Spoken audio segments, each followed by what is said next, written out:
Welcome to another Empower Talk recorded live here in our LA headquarters, where we're constantly gaming up how sales professionals, entrepreneurs, and high achievers like yourself are constantly thinking, growing, and succeeding. When we think of feedback, it is one of the most underrated things utilized in business. And most people hate feedback because they don't want to hear about themselves.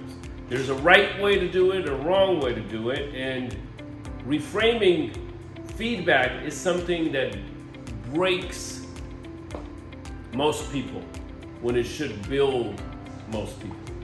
There's a right way to do it and a wrong way to do it. And even in my own experience growing up, my older brothers are 12 and 13 years older than me.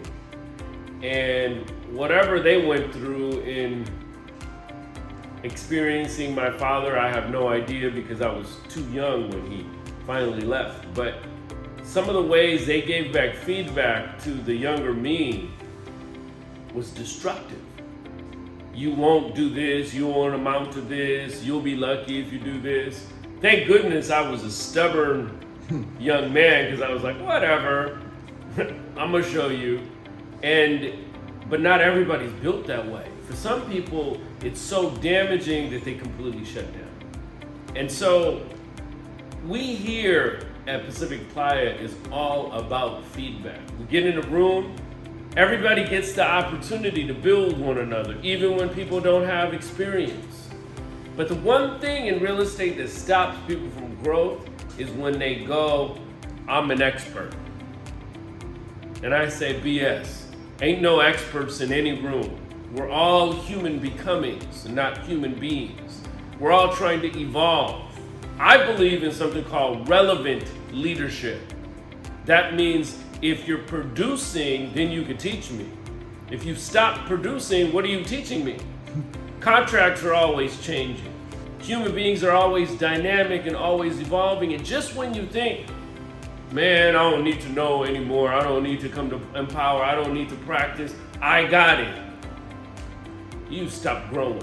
Now, obviously you guys know, part of our ethos is TCTC. Are you teachable, trainable, coachable, and collaborative? That requires a lot. But people will go around, I'm an expert. Everybody needs to practice. And if you think you don't, come to the big room and practice with me, including myself. Constantly gain knowledge. And when you think about companies, when they get really big, are there any companies that are too big to fail? Absolutely not. Coke thought they were the biggest people in town, then they changed their formula. Starbucks thought they can do whatever they want politically, and now they've been hit with billions of dollars of boycotts because they kind of mistook who's drinking coffee around the world. And what's happening now? They're closing 900 stores. Did anybody think that Starbucks was going to start closing stores? Right, not possible. McDonald's has been hit hard for some of their political aspects. So there's nobody and no person that is too big to fail, because we talked about Kodak. They had 90% of the market and still went BK lane.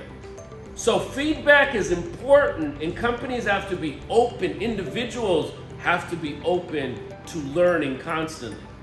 Constant learning is the evolution of a person and companies.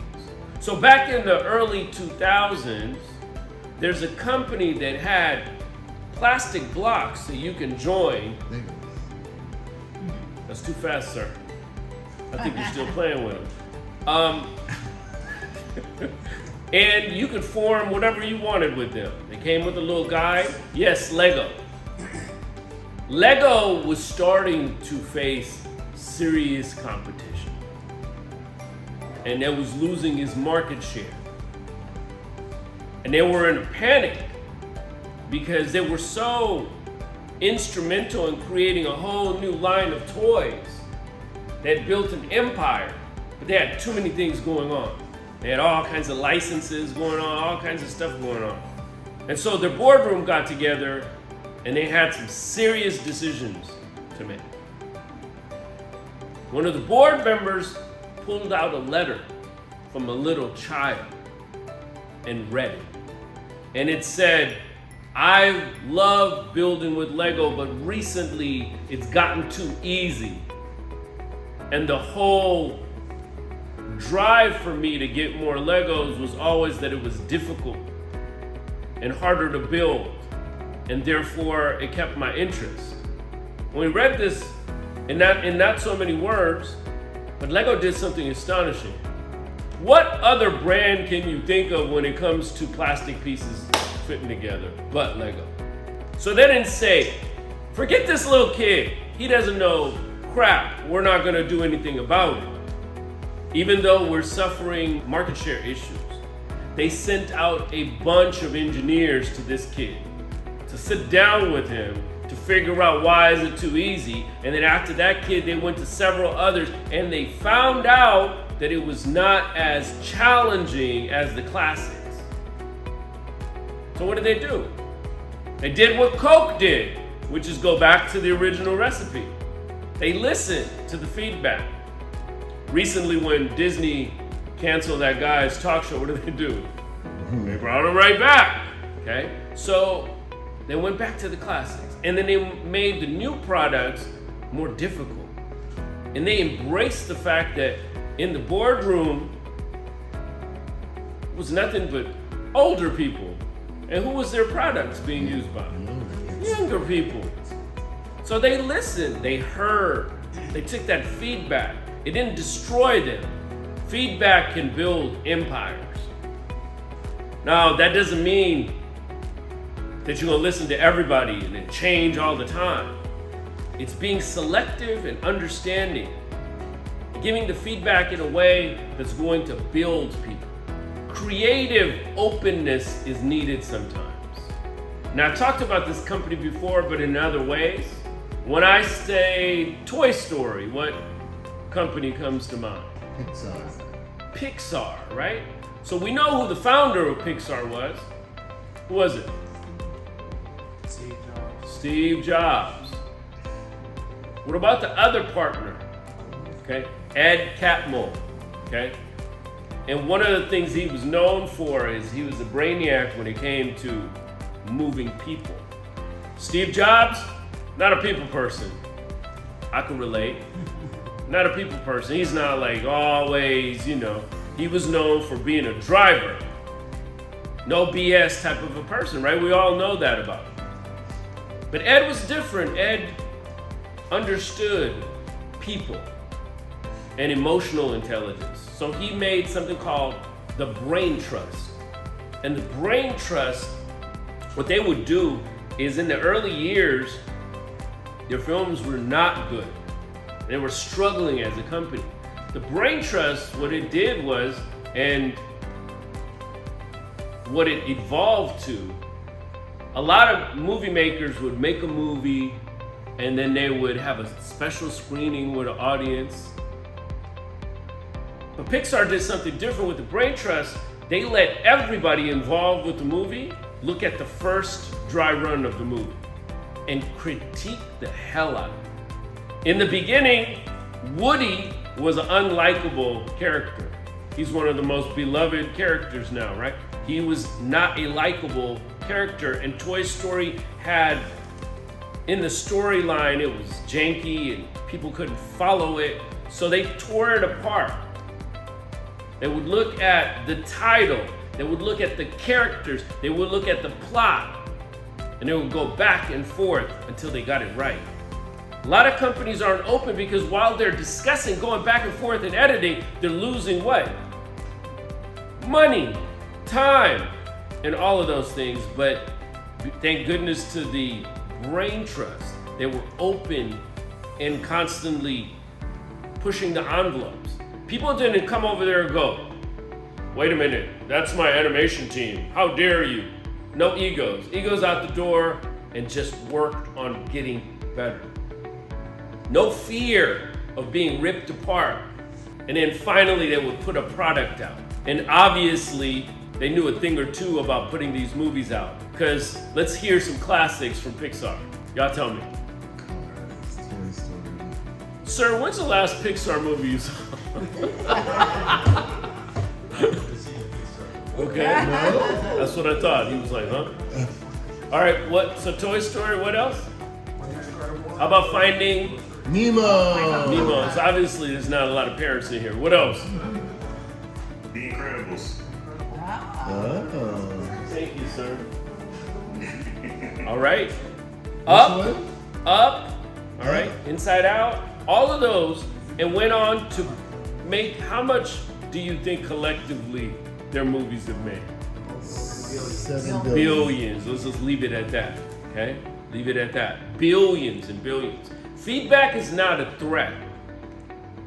It's armor for us. And when you're giving feedback, that's just one person's view. Constantly growing. I've been in Sales Logics and in Power for 15 years now. And Michael, have you seen it break people? Yeah. Okay. We got people that are coming in to Empower and Sales Logic towards the end so they don't have to practice. Okay?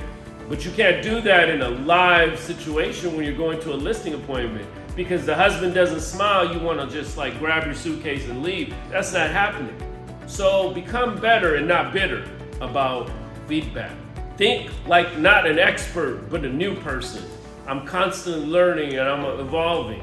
If you haven't practiced in a little bit, sit on these splintery benches and hear criticism. Even if you're a leader, even if you think you're a leader, even if you want to evolve to become one, constantly get feedback. Take fear and ego aside and just listen. And it's okay to be viewed in a different way, because that's how we grow as individuals. We've taken feedback and made it a strategy at the Empower Collective. We don't shoot it down. Well, that was a powerful S. Okay? We evolve, and that's how we learn. We've taken everything. Sales Logic, has it evolved over the years? Absolutely. Accelerate. It evolved from the first Accelerate. Elevate, which we're going through right now for leaders, it'll have a new way of looking at it by the time the next version comes out. Constantly becoming undeniable. Are there companies that are just stuck right now? We need to be able to be pliable and open to becoming better versions of ourselves. And don't just talk. It's not about companies talking louder. It's about listening better and fertilizing new growth among us. Do I have any experts in the room? All right. So we need to focus. We need to focus to become better versions of ourselves, constantly evolving. So I ask you, are you ready? Yes! That's good feedback. Are you prepared? Yes! And lastly, I'm gonna leave you with this. It's real easy to say yes. Real easy to say yes. But are you doing the work? Are we doing what it's going to take for us to evolve as a brokerage and as a company? And that's constantly building relationships that yield business. And with that, I'd like to talk about social media. It's the new way. Even if you have 10 views on your video, that's 10 more people that you're making an impact with. So make something. You guys are already experts, or are you? You guys are already seasoned, or are you? Or are you like a new child learning from that new piece of Lego? Give feedback to your audience. Show them all your knowledge by showcasing a simple video. Today's market, this is what's happening. And before I ask the last question, make sure that you really understand what you're saying yes to and evolve every single day. Are you unlimited? Yes! Let's go get it.